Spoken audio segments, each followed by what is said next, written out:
नमस्कार, स्वागत है आपका ज्वेलर्स राउंड टेबल पे। बात यहाँ पर ज्वेलरी सेक्टर की ही करेंगे क्योंकि इंडियन मार्केट्स में एज ऑफ नाउ माना जाता है कि जो लास्ट क्वार्टर कैलेंडर ईयर का होता है सबसे ज़्यादा ज्वेलरी की सेल्स उस समय होती हैं क्योंकि काफ़ी सारे त्यौहार और शादियों का सीज़न ये कहलाता है।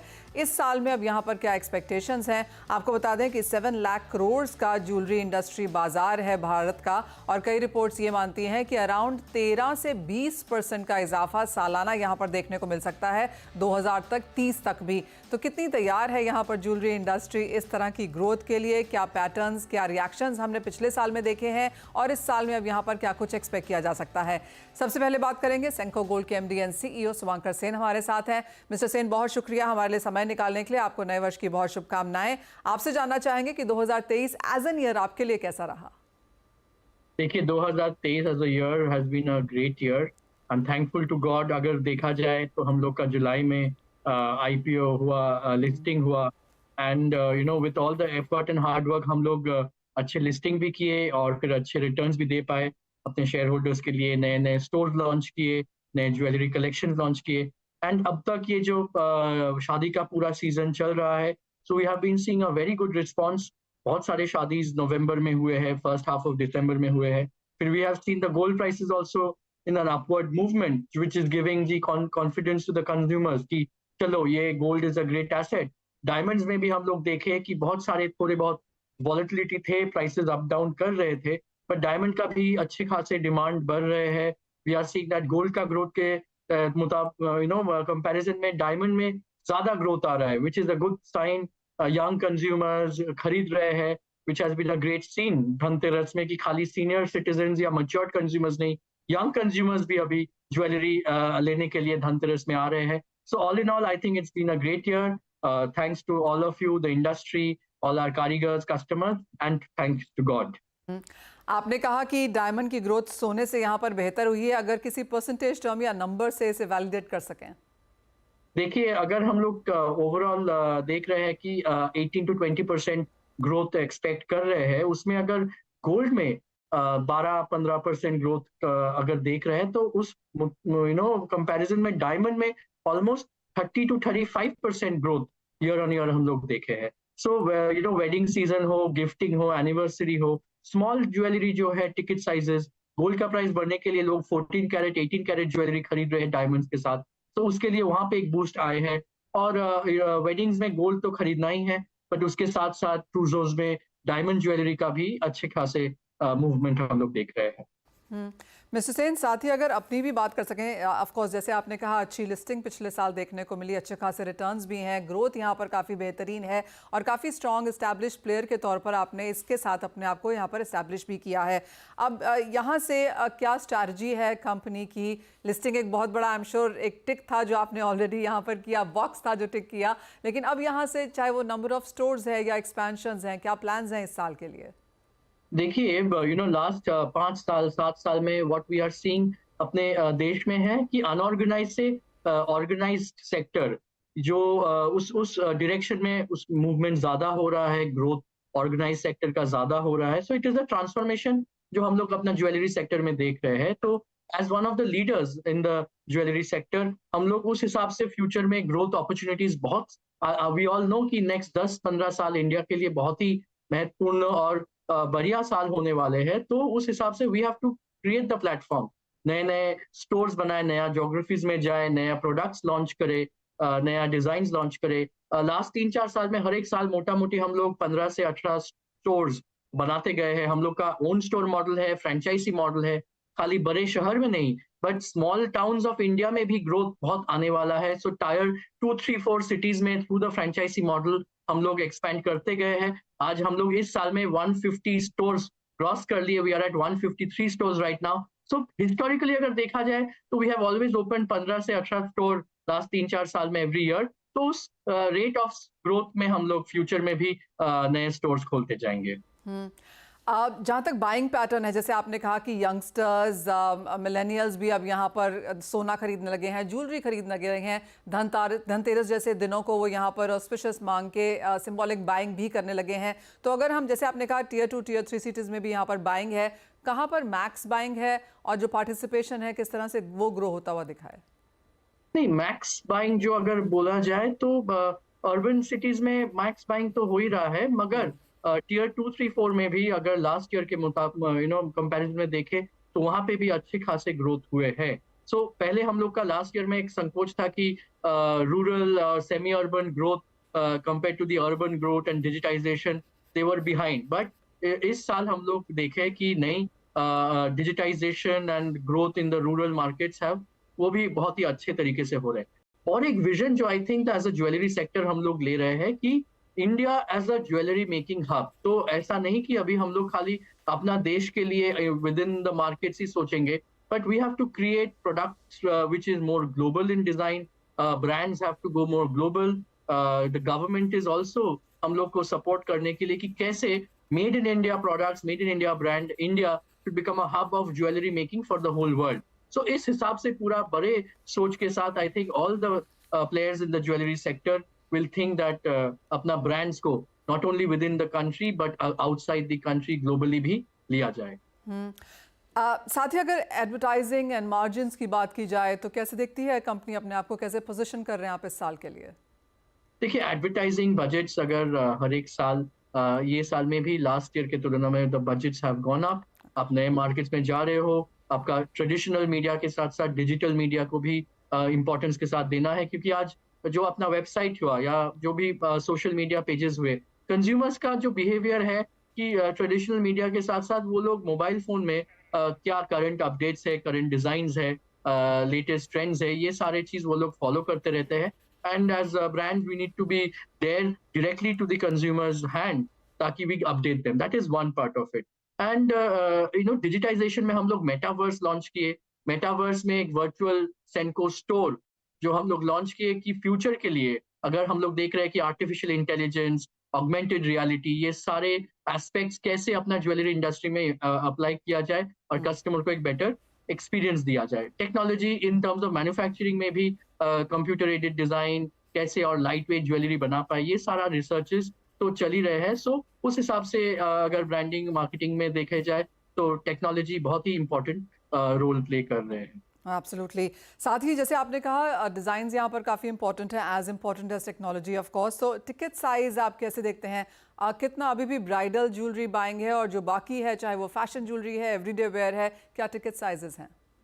देखिए, एवरेज टिकट साइज कंज्यूमर्स के लिए 60, 70, 80,000 rupees for normal buying, and bridal jewellery के लिए आपका मोटा मोटी मिनिमम 1.5-2 लाख से 4-5 लाख। वैसे तो जैसे देयर आर कस्टमर्स जो 30 लाख 40 लाख का भी ज्वेलरी बाइंग मिनिमम करते हैं और ज्यादा ही, but the percentage is much lower if you look at the general middle upper middle class customer. तो उन लोग का जो नॉर्मल बाइंग है डेली वेयर के लिए 30-40,000 रुपीज, अगर कुछ स्पेशल ओकेजन हुआ तो अराउंड 80,000 to 1.5 lakhs, और अगर वेडिंग्स के लिए देखा जाए तो 5 लाख 10 लाख 15-20 लाख।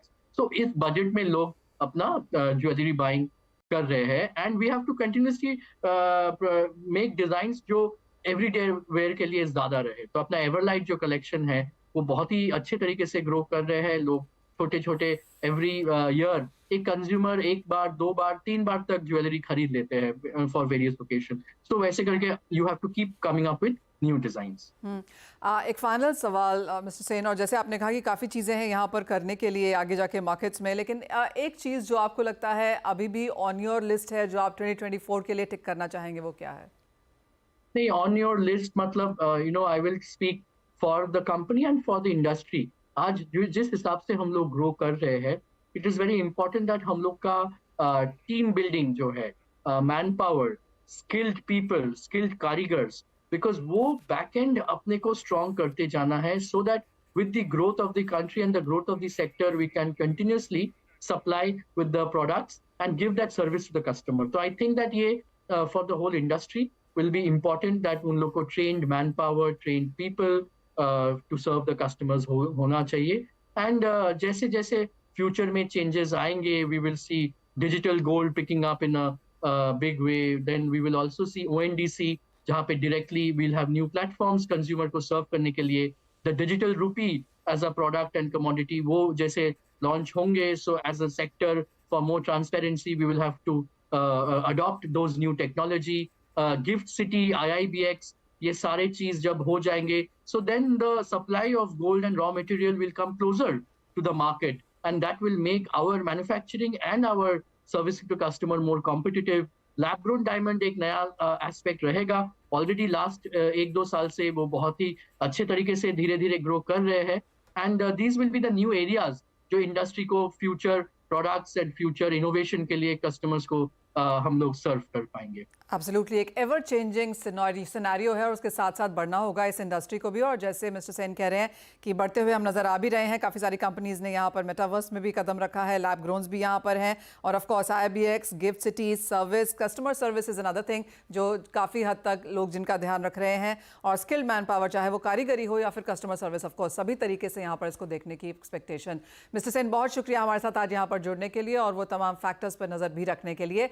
इसी के साथ एक ब्रेक के लिए रुकेंगे. जब लौटेंगे तो हमारे साथ होंगे कामा ज्वेलरी के MD कॉलिन शाह. उनसे जानेंगे कि किस तरह के ट्रेंड्स हैं बाजार में. साथ ही जोड़ेंगे RZ ज्वेलर्स के JMD हारिद जवेरी, वो भी होंगे हमारे साथ. स्वागत है आपका. हम बात कर रहे हैं यहाँ पर ज्वेलरी बाजार की और हमारे साथ अब कामा ज्वेलरी के MD कॉलिन शाह हैं. कॉलिन, नमस्कार. और काफ़ी कुछ तो हमने डिस्कस किया यहाँ पे, लेकिन जिस तरह से डायमंड के भावों में गिरावट देखने को मिली 2023 में, कुछ बहुत अस्थिरता, कुछ स्टेबिलिटी ज़रूर यहाँ पर देखने को मिली है. लेकिन अब क्या क्यूज़ होंगे जो आप डायमंड के प्राइसेस, डायमंड अवेलेबिलिटी के ऊपर देखेंगे? डायमंड के प्राइसेस में जो गिरावट आनी थी और जो करेक्शन होना था लास्ट ईयर, वो हो गया है.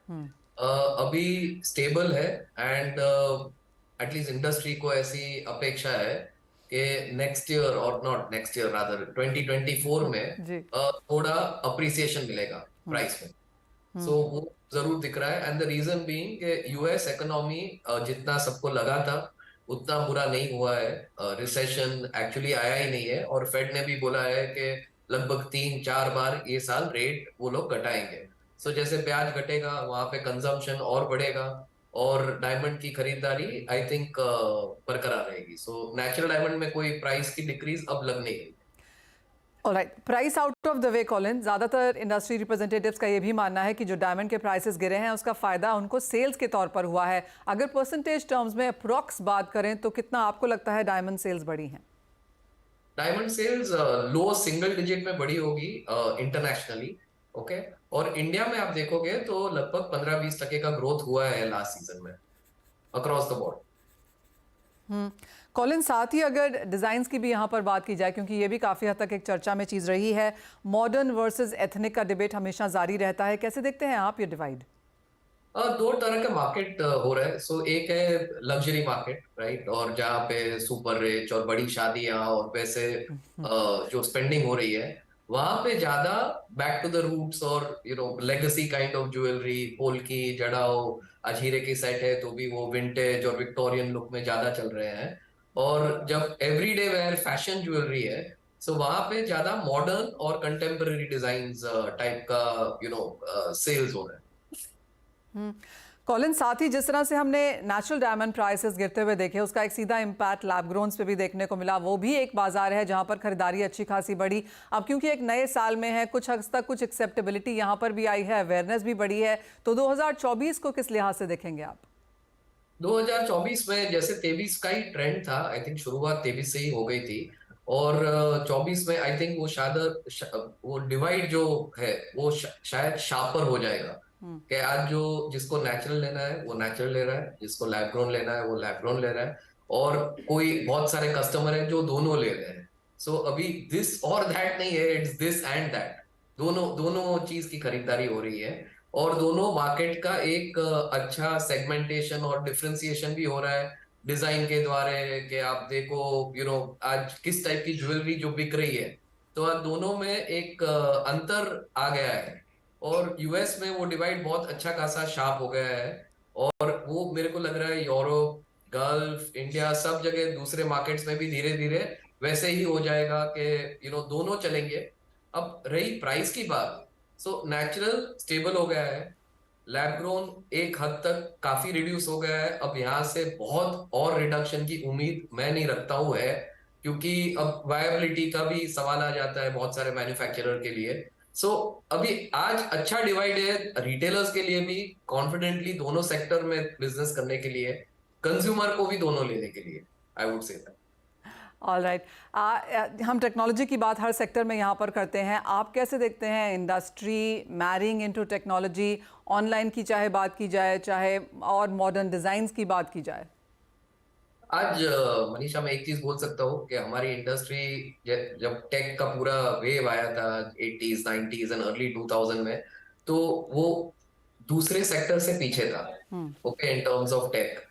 मगर आज अगर 2024 देखो, तो हमारा इंडस्ट्री आज टेक कर्व के शायद आगे एकदम फॉर फ्रंट पे आ गया है, whether it is artificial intelligence, machine learning, RPA, robotics देख लो, कि एआई की कोई भी चीज देख लो। आज हमारा कंज्यूमर ई कॉमर्स का जो एक्सपीरियंस सारे रिटेलर दे रहे हैं, इन स्टोर एक्सपीरियंस जो है, और अगर मैन्युफैक्चरिंग साइड भी आप देखो, तो 3D प्रिंटिंग हमारी इंडस्ट्री में जितना तेजी से बढ़ गया है, वो शायद दूसरे सेक्टर में अभी तक नहीं आया। हमारे इंडस्ट्री में जिस तरह से इलेक्ट्रोप्लेटिंग, आज कैड का जो री इंजीनियरिंग हो रहा है, तो आज सारे जो हमारे अलग अलग वर्टिकल थे, आज कटिंग एंड पॉलिशिंग भी है स्टोन्स के, जैसे जेमस्टोन है, नेचुरल डायमंड्स है, कि लैब ग्रोन है। इतना सारा टेक लास्ट 1-2 साल में आ गया है that it is really propelling the industry ahead, और बहुत सारा इनोवेशन भी हो रहा है, डिजाइन में भी बहुत हो रहा है। सो आई थिंक एक अच्छी चीज है कि हमारी इंडस्ट्री ने कैचअप बहुत फास्ट कर लिया।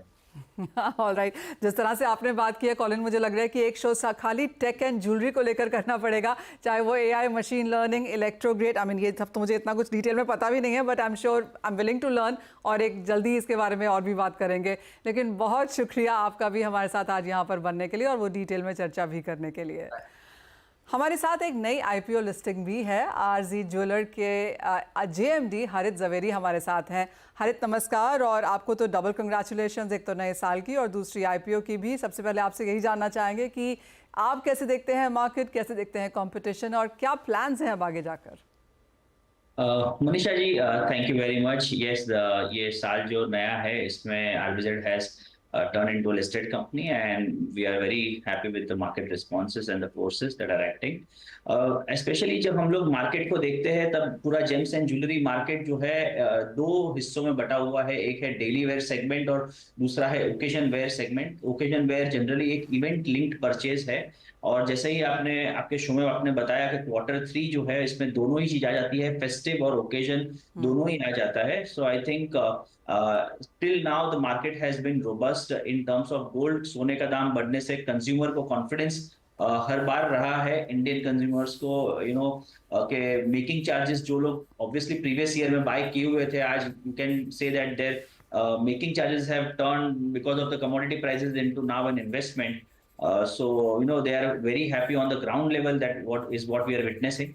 I think overall there are organized retailers who are willing to have stronger building up stronger resources, and ज़्यादा expand होने की वो लोग विश रख रहे हैं. We are the backbone of that. We are manufacturers who supply to organized retailers, be it NE, be it Senco, Malabar, Titan. So in that case, we are ready to support them with the resources we have. And as an organized manufacturer, there is a D-link in the industry which we are able to take an advantage of. All right. तो हरित, आप organise manufacturer के तौर पर हैं, आप ये बताइए कि अब 2024 में क्या प्लान्स हैं, क्या ग्रोथ, किस तरह की एक्सपेंशन आप यहाँ पर आता हुआ देखते हैं? क्योंकि सभी ज्वेलर्स को तो यही लगता है कि जिस तरह की ग्रोथ है उससे और बेहतर ही होती हुई आगे नजर आएगी।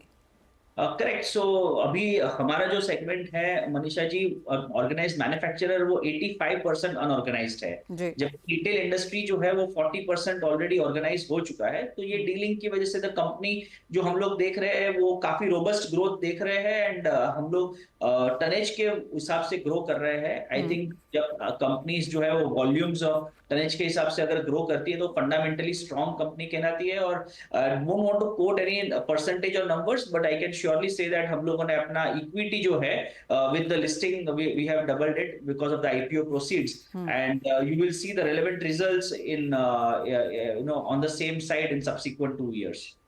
अगर टनेज की भी बात करें हरी, तो अगर हमें एक सेंस दे सकें कि क्या नंबर्स के साथ काम कर रहे हैं आप? Manisha ji, we are working. Last year हम लोगों ने 1059 किलोस प्रोड्यूस किया है। This year we are expecting about 1.2 tons, and henceforth going, I think our company is already growing at 10 to 15% in terms of volumes, but because of this inorganic funds coming, that IPO proceeds coming, the growth rate will be way much faster. I think we will be able to cross approximately 2 tons in the after coming subsequent 2 years. हरित, एक final सवाल, 2000 clearly काफ़ी सारे feats आपने achieve किए हैं as this year has begun, अब यहाँ पर और क्या उम्मीदें हैं, कैसे देखते हैं आप बाजार और क्या है प्लान्स आप आरजेड ज्वेलर्स के? मनीषा जी, ये इंडस्ट्री एक ट्रांसफॉर्मेशन में जा रहा है। ये इंडस्ट्री इज बाउंड के यहाँ पर और भी ज्यादा कंपनीज के आईपीओस जो है शायद तक आपको देखने को मिले। People have to go organized because government is helping with the policies for the company to transform, for the whole industry to transform. And I feel that यहाँ पर organized or will take away the share of unorganized players, or there will be more unorganized players who will be converting themselves into organized way of working. So the transformation of industry is going to happen. See, India is a 2,000 per capita income country. It will go about to let's say 3,000, 4,000, 10,000 in the coming year. We have to cross, let's say, at least a basic amount of per capita income to actually drive forward. And culturally, we are a gold invested country. So I think this culture would remain, and having the disposable income. I see the future of gems and jewelry industry to be extremely bright in this case because we are yet to grow. India, we have yet not even started. Right, जैसे आपने कहा हरित, absolutely एक बड़ी transformation का यहाँ पर बाजार को इंतजार है और सभी उस तरफ लगे भी हुए हैं।